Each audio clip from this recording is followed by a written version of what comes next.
What's going on, guys? I'm coming at you from the great indoors here in the UK, and I've been doing some Lightroom organization and also editing some old photos, and I realized when editing that there's like 10 things I do to every single photo I edit. And so on today's episode, I thought I'd kind of like walk you through that editing process and what I do. But first, this video is sponsored by squarespace.com. If you're looking for a place to house your travel photography website, blog, portfolio, or maybe sell some prints, squarespace.com makes it really easy to make a professional looking website using their templates really quickly. So go to squarespace.com/BrendanVanson. There's a link in the description if you want a discount on your first purchase over there. Now let's get into the video. I'm going to kind of jump back and forth between my face and my computer, which is hiding down there. So let's go down to the laptop. This is an image from Iceland. We're going to work on this image today. I have edited it before. We're going to try to kind of get to this point once again. And the first step that I do to every single image is I import camera calibration settings. I import that as a preset, and not like a preset like Instagrammers try to sell you, but a preset that's kind of functional that saves you time in the long run that you'll use on every single image. So essentially what you're doing is if you scroll down here on the panel in Develop to the lens corrections, you can see two options: chromatic aberrations. Chromatic aberrations are like an imperfection in images. Usually they come like a line on backlight images. It's like blue or magenta. So there's not a whole lot on this one, but you kind of want to remove them anyway, just in case there is. And then the other one's profile correction. This is essentially going to fix your lens's imperfections. Most lenses have like distortion, especially if they're wide angle lenses, and they usually have vignetting. So I shot this on the 15 to 35. As soon as you click this, it's going to fix that. You saw that jump. You have the lens profile down here, Canon 15 to 35. If you unclick it again, you see how it changes it. So on every single image, I want both of those things. So the way you can make that happen is by creating a preset. And to create a preset, you go to the left side where it says presets, you press the add button, create preset. It'll automatically take your edit and create a preset. So you make sure in the settings it has lens corrections up here, lens profile corrections, chromatic aberrations, and then you might want to call it something like import settings, like that, and then you hit create. Now, if you ever import an image in the future, so let's pretend we're importing images from Morocco, because that's what I got open. When your import module comes up, you're going to click over here on the file handling. I always set this to 1:1, but that's not the important part. The important part is apply during import. And in develop settings, you click on this, you go down to your user presets, and you can see I have my import settings. You click that, you might add some keywords, and then when you hit import, all of those settings are going to apply to every single one of the images that you import. It just saves you so much time. You're gonna probably click those two buttons anyway, so why not get it out of the way at the start? And you can do that for any setting. If you like make every photo you take black and white, you can do that. It's just a bit of a time-saving thing, and it's something I do every single time when I import. So now the images are imported, the next step I take is checking for focus. And that's the first thing I do. If a photo's not in focus, it's dead to me. And the way I check for focus is really simple. In Lightroom, you can see when you hover over, you've got a magnifying glass. If you just click somewhere on the image, it zooms you in. This image isn't fully loaded, but now it is. And then I basically just check that it looks sharp. An image should be sharp 1:1, which is zoomed to 100%. You can see in the top left here. So this image looks sharp. And then the next thing I do is kind of one that's probably going to shock you. I auto edit. Yeah, I do it. I know it's crazy, but I auto edit. So over in the develop module, what I do is I go back up to the top, and there's this button for auto, and that just does auto edit. It auto corrects some of the things in your image. And the reason I do that, and it seems like a silly step, is I want to see if the image comes to life a little bit better with a little bit of an edit. The Lightroom edit is fairly tame, but it usually fixes the dynamic range a little bit. And if it does look like maybe it's going to work, I move on. And the next step is looking for imperfections. So I'm looking for 4 things. I'm looking for my horizon. Is my horizon straight? On this image, it's actually kind of hard to tell because there's a bunch of hills and the lines are weird. So what I'm actually trying to focus on as my horizon is this foreground element. I want this to be straight. And it looks like it is. The next thing I might do is try to fix some of those imperfections by playing with the crops. An image doesn't look right to you, sometimes going up to the crop tool and then clicking on this area here to aspect ratio can kind of give you some ideas to play with. So you can go to 1:1, you can be like, nah, that doesn't really work. You might go to, let's go 16:9 because I think for this image, 16:9 really works well. Yeah, I actually think that works best. So go like this. Then I'm going to try to clean up distracting elements I see in the image. Usually they're like spots or things like that. In this image, I see this little black box kind of really sticks out at me. So I'm going to go up to the spot removal up here, click on that. Be sure it's clicked on heal and not clone. Clone gives you like, yeah, it's just not as good, I think. It has its purposes, but generally heal is what you want. And then we're just going to paint over this. You might not know this because it's circular, but if you touch and grab, you can actually just draw the area you want removed. And so that'll clean that up, and I want to get rid of that one too. The reason I'm getting rid of those is my eye just was drawn to them. And you don't want your eye drawn to things that aren't the main part of the photo. You might want to also clean up something like this in the foreground that's like kind of broken off the edge. You might want to do that, or maybe even this one. I wouldn't have done that normally in this image, but for the sake of this video, I'm just going to do that. And then the next thing I do is I'm looking for spots.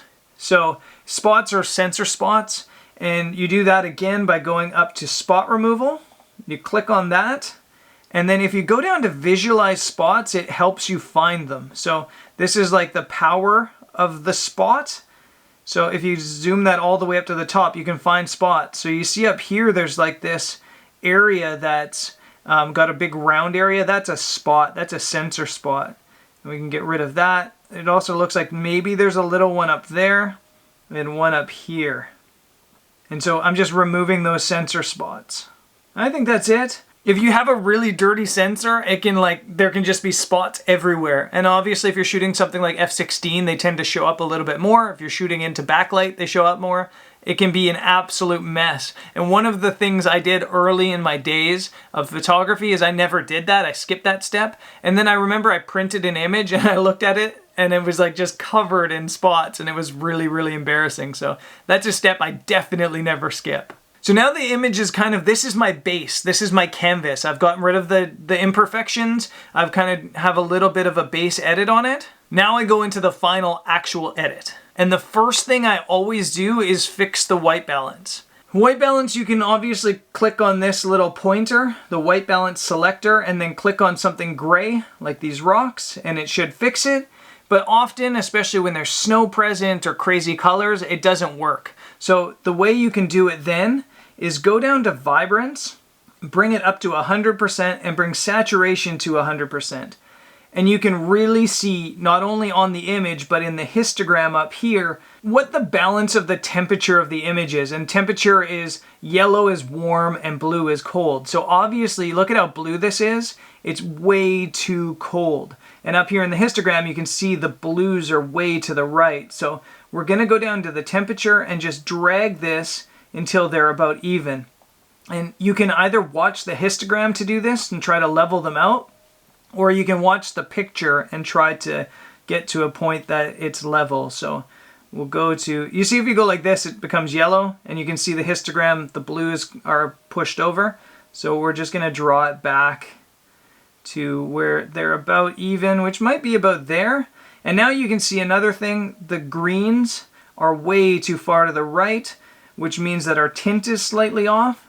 And so we want to bring the magentas out a little bit and even that out. And I think that probably looks pretty close to perfect. Even though the vibrance and saturation are jacked all the way to 100, it doesn't look out of control. And the crazy part is when we bring the vibrance and saturation back to the middle, it'll almost look black and white because because the color balance is so perfect. And that's not always what you want. That's just where I like to start my image, because I feel like you have more room for manipulation. I play with the highlights and shadows next. I tend to almost always go +50, -50. With the whites and blacks, there's a trick, and then you can use this trick also for highlights and shadows, but if you're on your whites and you press Alt while you drag it, you get a black screen, and then what happens is if you've gone too far, you can see where the clipping starts to happen. So you see how that's going crazy down there with the blue and white? That's saying that it's clipping that area. So we'll go something like that, and then it won't be clipped. And you can do the same thing with the blacks. You press Alt, you drag this, and you can see what becomes black means that that area of the image is clipped, meaning you've kind of smudged the details. So we're going to take that to something like -21. Then I like to kind of play with sharpness on my image using clarity and texture. I use clarity to kind of give a soft, dreamy, wide effect, and then I use the textures to keep the details sharp. So I tend to just bring my clarity down to -50 and then slowly bring it up to a point where I think it doesn't look like it's mushy. So with this image, it looks like about -28. And then we're going to drag the texture up just to bring out the sharpness in things like this rock back here. And that looks really good, I think.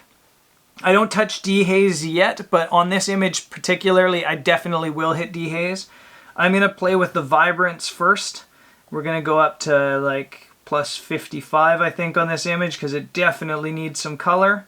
And then we're going to bring the saturation to like +18 or +20. We're really pushing it on this image because there was a lot of color, but it's really hard to pick out.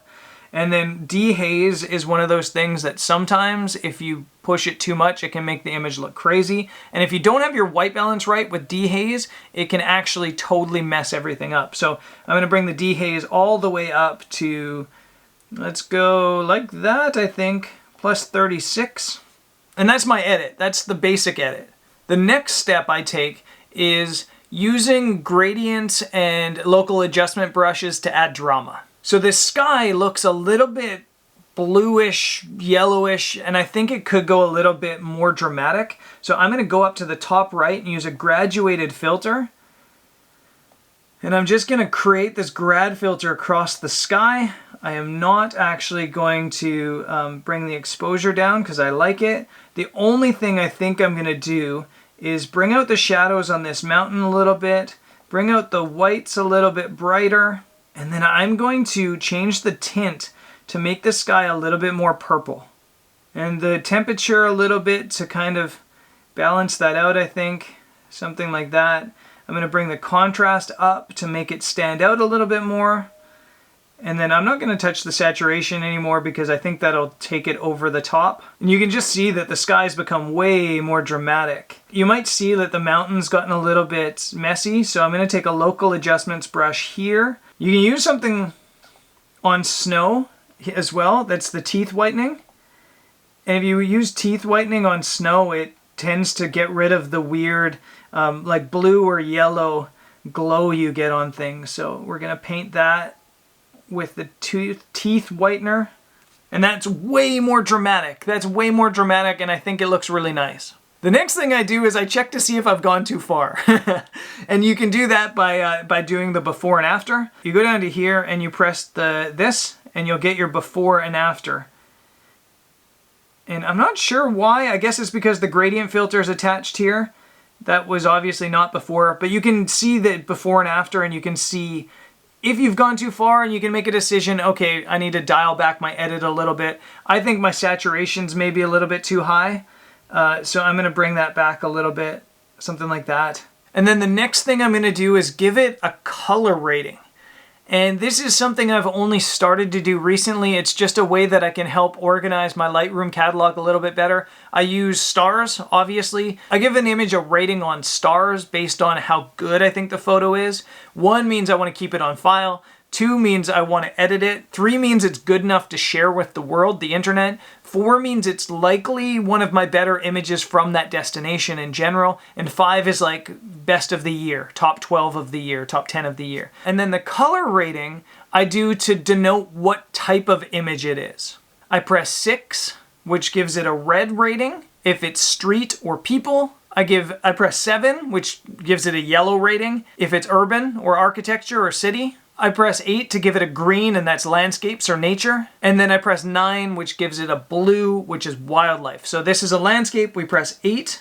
It's labeled as green. And now if I want to, in the future, go back and find images from wherever that are landscape and 4-star rated, I can do that really easily and quickly.